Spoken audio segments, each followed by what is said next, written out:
கிறிஸ்துவுக்குள் பிரியமுள்ள சகோதர சகோதரிகளே, பலன் தரும் தேவன் எபிசோட் 1243 கர்த்தரை துதிக்கிறேன், மகிமைப்படுத்துகிறேன். சங்கீதம் 138:7 நான் வாசிக்கின்றேன். நான் துன்பத்தில் நடுவே நடந்தாலும் நீர் என்னை உயிர்ப்பிப்பீர். சங்கீதக்காரனாகிய தாவீது சொல்லுகிறான், துன்பத்தின் பாதை ஒருவேளை எனக்கு வந்தாலும், துன்பத்தை நான் காண நேர்ந்தாலும் கர்த்தர் என்னை உயிர்ப்பிப்பார்.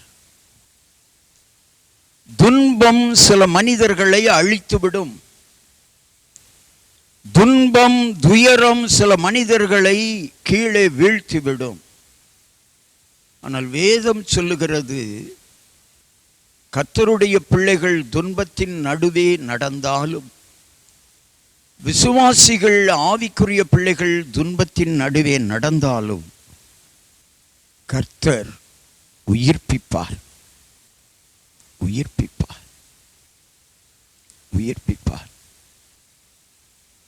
வேளை இன்றைக்கு துன்பத்தின் நடுவிலே இருக்கிறேன் என்று சொல்லி கலங்கி நிற்கிற மகனே, மகளே, ஆண்டவருடைய வார்த்தை உன்னை தேடி வருகிறது. நீ கர்த்தரை நம்பு, நீ எழுப்பப்படுவாய். விழுந்து கிடக்கிற உன்னை கர்த்தர் எழும்பி பிரகாசிக்க செய்வார், உன்னை உயிர்ப்பிப்பார். கண்களை மூடி ஜெபிக்கலாம்.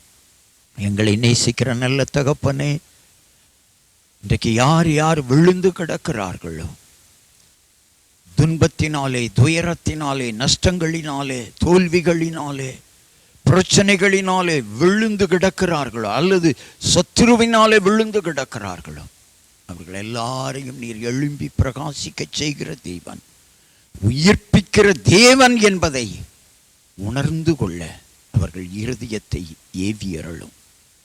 விழுந்து கிடக்கிற மகனே, தோற்று போயிருக்கிற மகனே, நஷ்டப்பட்டு இருக்கிற மகனே, கர்த்தர் உன்னை உயர்த்தி எழும்பி பிரகாசிக்க செய்வார்.